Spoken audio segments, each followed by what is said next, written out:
माताओं फिर सभी जानते हैं कि आज हम भारत का 77वां स्वतंत्रता दिवस मनाने जा रहे हैं। साथियों, जब समय देश आज़ाद हुआ था तो हमारे आगे तमाम चुनौतियां थी, तमाम समस्याएं थी, जिन्हें हमने बहुत मेहनत से उन चुनौतियों से उभरे, उन समस्याओं का सामना किया, जिसकी वजह से हमारा भारत विश्व पटल पर आया। लेकिन कुछ अभी भी ऐसे मुद्दे हैं जो 77 साल के बाद भी हम नहीं सुलझा पाए, जिनमें सबसे बड़ा मुद्दा है गरीबी का। आज 77 साल होने के बाद भी लोगों में ये आर्थिक समानता बनी हुई है। हमारे तमाम महिलाओं को ये अधिकार आज भी प्राप्त नहीं है, असुरक्षा का माहौल है और उनको कोई अधिकार नहीं दिया जा रहा है। तो इन पे भी फोकस करने की चीज है। और जहां तक नगर निगम का सवाल है तो हमारी नगर आयुक्त मैडम बहुत अच्छी है और लगातार घूम घूम कर मोहल्ले में सुबह 5 बजे से ये निकलती है। तो आप समझ लीजिए कि निकलने का मकसद क्या होता है। जब ये निकलती है तो लोगों को अच्छी सफाई मिलती है, जब ये निकलती है तो लोगों को अच्छा पानी मिलता है, जब ये निकलती है तो जहां टूटी सड़कें होती है वहां इंजीनियरिंग डिपार्टमेंट के लोग अपने आप नाले को सड़क बना देते हैं।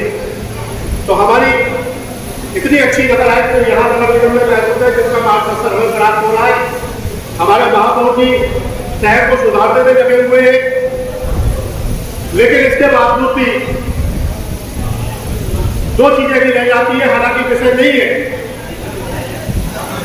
लेकिन ये विषय ऐसा है कि मुझे मजबूर होकर के कहना पड़ रहा है। चाहता तो नहीं था कि समस्याओं को उठाने में, न किसी की बुराई करना चाहता था, क्योंकि पहले ये हुआ करता था कि कर्मचारियों की समस्याओं के लिए कमेटी गठित हुआ करती थी।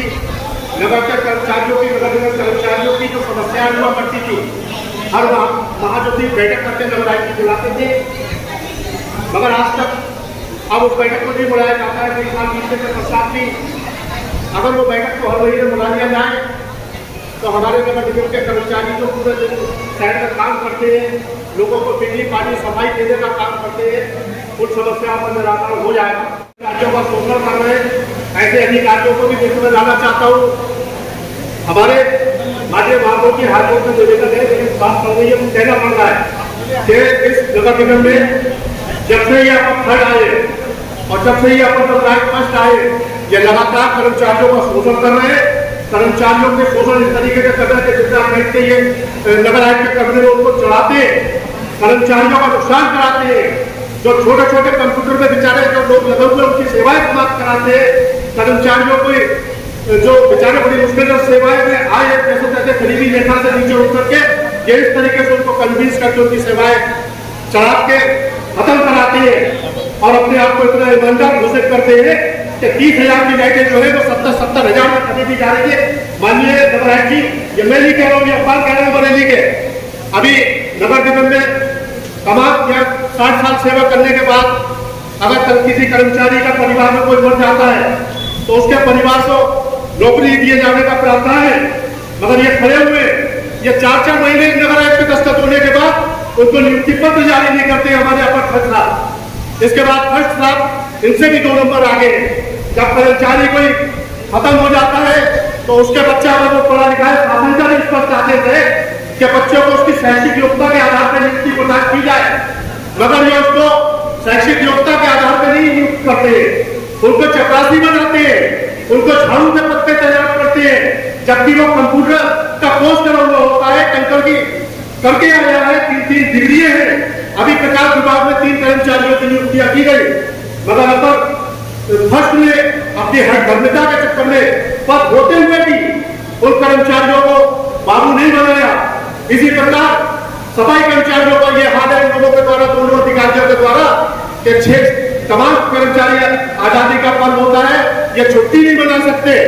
सफाई कर्मचारी सड़कों में झाड़ू लगाती नजर आती है। आप कितने टाइम किसी कर्मचारी से हाजिर बनवाएंगे? सुबह सारे ऑफिसों में आपने देखा होगा कि 10:30 से 5 के टाइम ऑफिस बंद हो जाती है, मतलब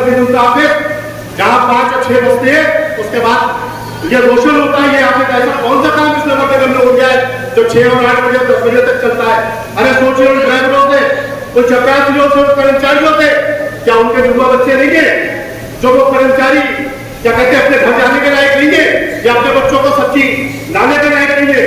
2022 में एक आर्डर आया था कैशलेस इलाज की सुविधा तक, उसको माननीय यशस्वी मुख्यमंत्री जी ने ये आदेश दिया था माननीय महापौर जी आपसे, ये शासन की और आपके मुख्यमंत्री जी की योजना भेज दी जा रही है। यहाँ पे आदेश दिया था कि कैशलेस कर्मचारी को जो है कार्ड बना दिया जाता तो उन कर्मचारियों के परिवार को जो लोग बीमार थे वो कम से कम अपने परिवार में इलाज करा लेते। आप विश्वास नहीं करेंगे माननीय महापौर जी, अभी 4 महीने पहले मेरी बीवी तड़प के बनी है, मेरी 2 बच्चियां अनाथ हो गई। मेरे भाइयों ने बहुत मदद की, जितनी मैं कर सकता था उतनी अपनी बीवी का इलाज कराया, मतलब पैसे के अभाव में मेरी बीवी खत्म हो गई।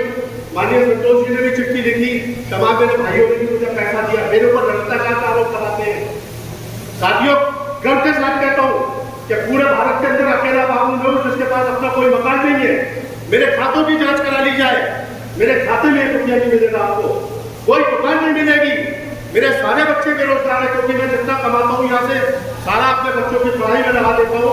मेरे सारे बच्चे बेरोजगार है, मैं केवल कर्मचारियों की समस्याएं उठाता हूँ, इसकी मुझे सजा दी जाती है। यहाँ पे आप देखिए कि तमाम यहाँ पे ट्रांसफर के आदेश होते हैं, मलाईदार पदों पर ये अपने अपने चमचे में डालते हैं अपर आयोग फर्स्ट और थर्ड, और मेरे को ये आदेश दिए जाते हैं या चपरासियों वाली पोस्टों पे 22 साल की मेरी नौकरी हो गई, ये विंडो खिड़की पे जो कंडक्टर बैठता है उस पर ये मेरे आदेश दिए गए हैं। बताइए मेरी काबिलियत में कहाँ कमी है? 22 साल की नौकरी में मैंने, अगर मैं कर से कहता हूँ कि मुझसे ज्यादा कागज पूरे नगर निगम में लेंगे, मैंने ये नगर आयुक्तों के खिलाफ 150 से ज्यादा डेटे लाए हैं। 150 डेटे होने के बाद मैंने सब खत्म कराई और ये हमारे नगर आयुक्त के मेरे हटने के बाद ये डेटे करवाते हैं उनमें। तो ये माननीय आपके संज्ञान में डाल दिया कि कम से कम मेरी बीवी की तरफ के किसी और की मौत ना हो, इनको तत्काल जो है इनको जो है वो कैश कार्ड का जारी किया जाए, मेरी गलती को अन्यथा ना लिया जाए। मेरी माननीय खंड साहब से कोई दुश्मनी नहीं है, रावत साहब से मैं बहुत बर्दाश्त करता हूँ, लेकिन कम से कम इस चीज को कभी कभी मौका मिलता है कहने का। मैं नहीं चाहता हूँ आजादी के पद में ये बात कहने का। अब खासतौर पर माननीय नगर आयुक्त जी आपके भी तरफ को भरोसा रखिए बोलिएगा कि आप बहुत अच्छी अधिकारी है, मगर कम से कम इन अधिकारी जो कर्मचारियों का शोषण कर रहे हैं कम से कम इसको ध्यान से दें। अगर कोई निर्णय लेना है तो आप अगर ये सिखाते भी है कुछ आपको बैठ करके तो कम से कम आपका विवेक, आप IAS भारत की सबसे टॉप की IAS है, तो कम से कम ये तो देख लीजिए कि कौन आपकी सीनियर है और कौन जूनियर है। आप ऐसे पदों पे लोगों को तैनात कर रही है कि कम से कम जिनका पदों के लायक नहीं है वो अभी उन्हें सीखने की उम्र है, तो कम से कम आप हमारी इतनी काबिल है नगर आयुक्त जी, इसका ध्यान रखें। और मेरी अगर कोई बात से आपको ठेस पहुंची हो तो मैं आप लोगों को क्षमा चाहता हूँ। जय हिंद, जय भारत। मैं ये कहना चाहूंगा कि ये सारे काम रुके हुए आदरणीय महापौर जी आप अपने कराएं। मैं अपनी बात को समाप्त करते हुए पुनः अमर शहीदों को नमन करते हुए उपस्थित समस्त लोगों को अपनी बधाई और हमारे पंचायत से इस बार महापौर जी को एक बार पुनः बधाई। आपने दूसरे नगर निगम को जो विराजमान होगी जो अपने सपने कुछ अधूरे रह गए थे उनको पूरा किया है और भविष्य में आप पूरा करने का काम करेंगे। हमारी बड़ी साथ साथ अभिवादन करती है। जय हिंद, जय भारत।